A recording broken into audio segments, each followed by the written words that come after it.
Actually, before I go,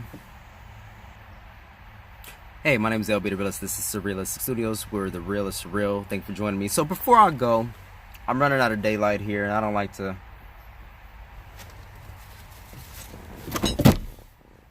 Son of a bitch. I don't like to. I don't like to record in my car with the light on and with the car running because there's a bunch of background noise and yada yada yada. Whatever. Anyway, check this out. So, okay, one thing I don't like. Oh, I done fucked up the camera. I done fucked it up. All right. So one thing I don't like about shit. See what I go through with this phone? This is what I go through all the time. The camera going in and out. Look, this is what I don't like with this whole Bill Cosby case.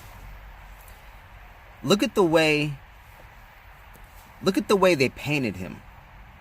If you look at these women's stories, if you look at all the commentary by all of these mainstream news people and the way they describe Bill Cosby, the way they talk about him, they all try to make him seem as though he's some kind of big, scary black monster.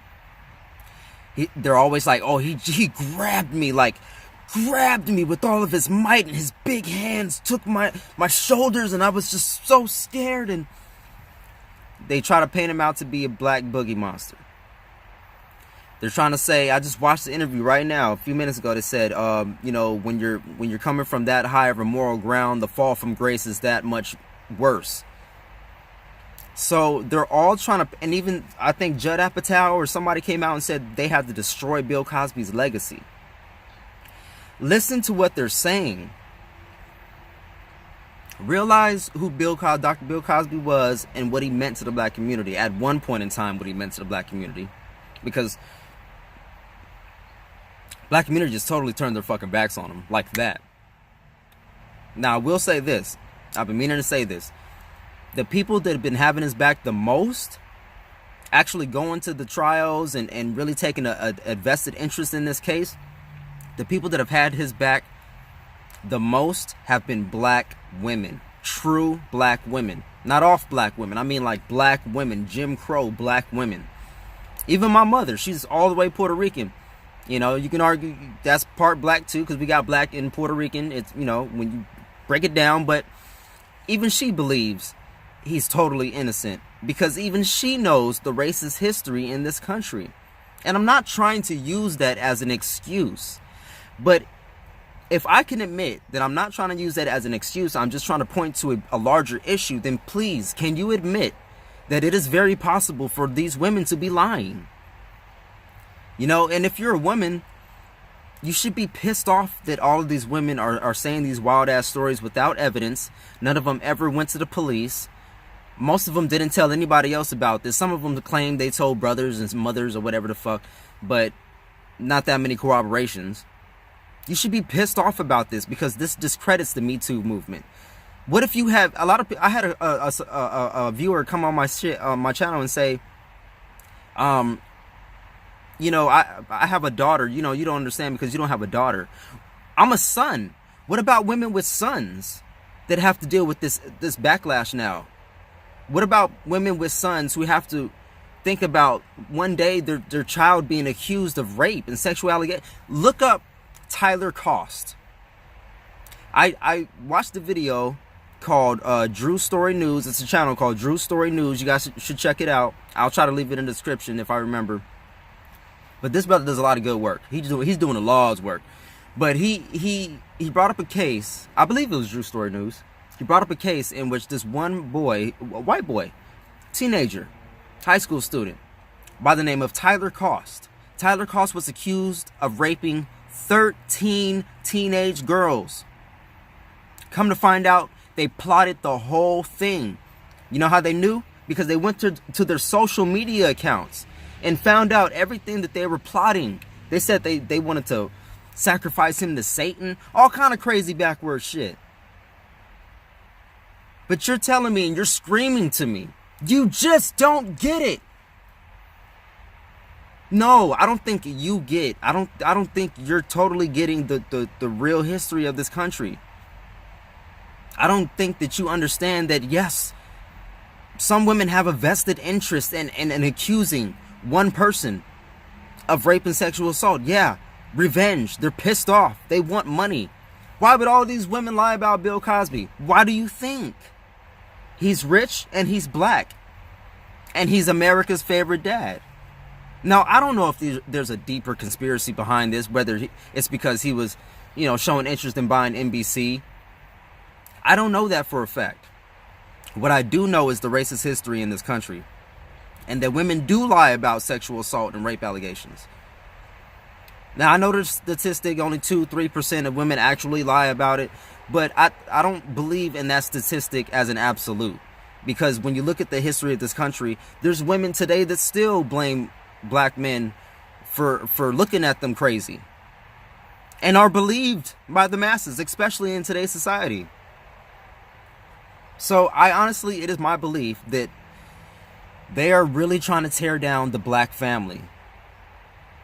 You can hate me for bringing race into it, whatever. But like I said, this is how I view the world. I see the world through my own eyes, through my own experience, and so do you. And I don't fault you for the way you think or for the way you believe. You know what I'm saying? Like,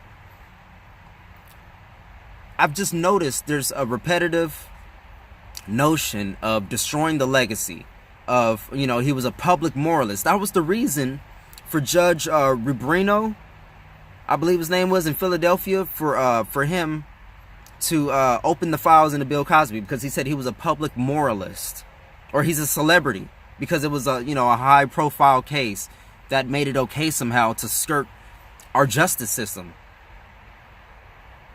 They dug up this case to convict Bill Cosby. They had a mistrial last year. They tried him again because they didn't like the fact that it was a mistrial, and got their conviction.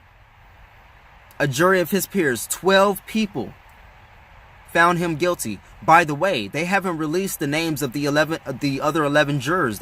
One juror came out, I believe his name is Harrison Snyder or something like that, and said that the whole reason they basically convicted him was because of what Bill Cosby said in 2005, in which he said he got Quaaludes, or he had Quaaludes, with the intent to give them to women he wanted to have sex with. And that's not even what he said. That was the question that was asked.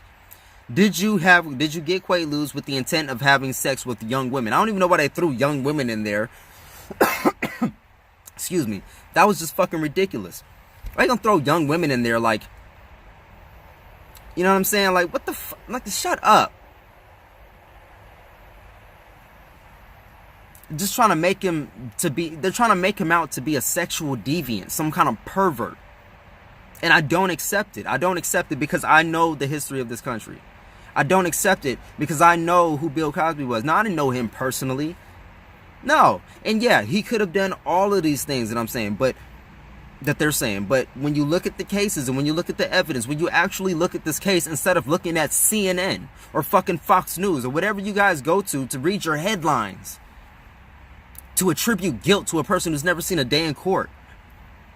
Stop listening to the mainstream media and actually dive into these subjects. You'll find out amazing things. Like Janice Dickinson is a fucking liar. She lied on the witness stand to sell books. Beverly Johnson, another one.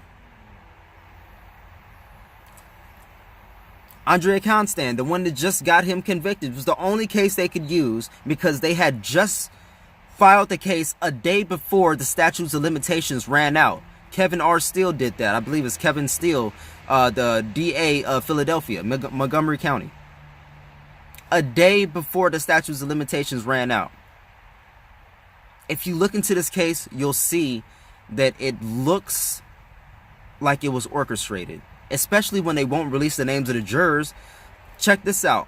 Last year, they released all the names of the jurors, and it was a mistrial. This time, they convicted him with public support because it was a public lynching. That's why Camille Cosby came out and wrote that letter about, her husband being lynched and Emmett Till, because basically That's what happened. You had all of these white women, and you can say there was other women too, whatever. It's mostly white women, all right? You had all of these white women come out and accuse Bill Cosby of rape, sexual assault, all of these sexually deviant things. Sucking on their toes, humping their leg, petting them like fucking cats. And everybody believed them without vetting them, without having any evidence, without nothing.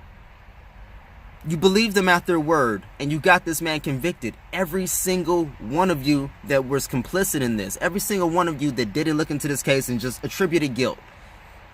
Well, he must be guilty. All these women came out. He must be guilty. You know, and I know a lot of you are like, why is LB still harping on this? Like, it's just Bill Cosby. It's just Bill Cosby. Like, because this case means so much more than just one person. It's about our justice system. It's about the way our justice system works and our Constitution. We have, you know, they eliminated statutes of limitations in most places already. I believe they did. So, or they're getting ready to. We have statutes of limitations for a reason. It's so that people can't come back years later without any evidence, tangible evidence, that a court can use in order to convict somebody. Because what we have now, there's no statutes of limitations, and there's the Me Too movement, so anybody can theoretically come out and say anything about anybody, and their reputation, it doesn't matter if they're lying, their whole world can be fucked, all because of allegations. I need you guys to care about this. I need you guys to care about this. I'm going to cut this one short because I hate this camera right now, and I'm losing my daylight. I'm going to try to get some more videos done real soon. So until next time, remember the love from your hearts. Remember the peace from your souls. Chicken grease in your belly. Remember to keep thinking. It's the only thing that's still legal to do. Well, for now. Alright? So, keep spreading that enlightenment, like I said. And until next time, peace.